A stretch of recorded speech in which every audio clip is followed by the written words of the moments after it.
Hey, welcome back to Ways Learning. What are we doing today? Well, today we're learning how to fix a flat tire. It works the same whether it's on a bike or it's on a wheelbarrow. And I borrowed this from a friend, and he's got a flat tire, meaning he is a man in his 50s now.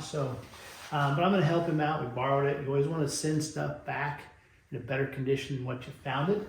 So I'm going to fix his flat tire. And the way I did it, I just went to Walmart, picked up this little stem. It's a valve release, so it goes like this.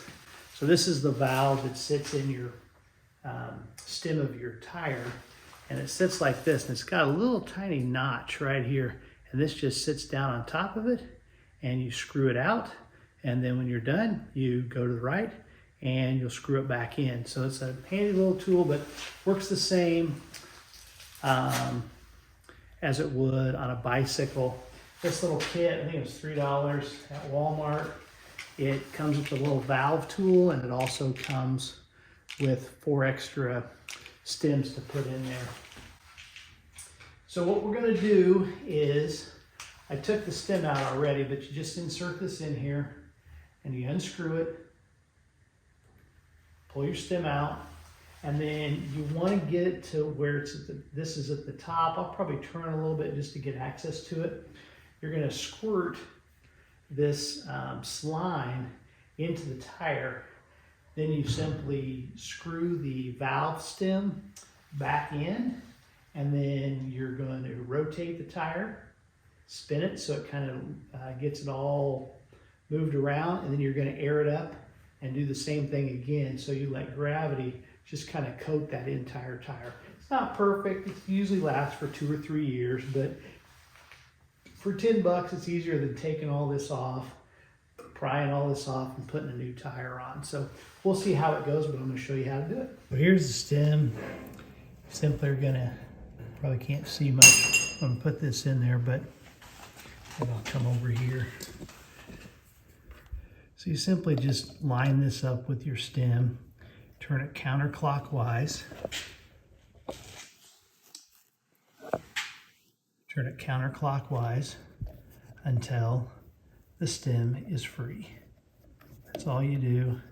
Usually you can get it far enough out, and then you can just kind of turn it with your hand, and boom, it comes out. You're going to put it in the same way. All right, so you're going to remove this little tube. This peels back, and the tube comes free. It's going to help you when you're putting this in the tire. And I didn't realize this, but it's got a little tool in there to take your valve out. So I didn't even really need to purchase that other tool, but you know, you're gonna take this cap off, and there is just like your ketchup bottle, got a little sealer here. So you're gonna take that off, set that somewhere, put the cap back on. Hook your tube up here, okay? And then we're simply going to, you want to kind of do it at the top, but this slides over, if you can see, this slides over the valve stem, and then you simply are going to squeeze that into the tube. See how that looks in there. Get that. All right, we got it all aired up. I'm going to put the cap back on.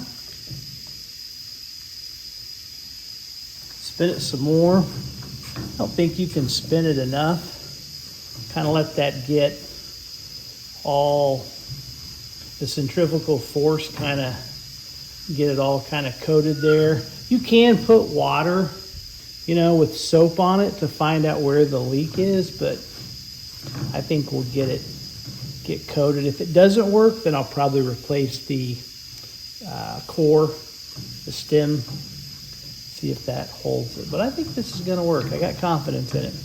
He floats, it's all good. It's holding air. Little $6 fix. Anyway, thanks for watching.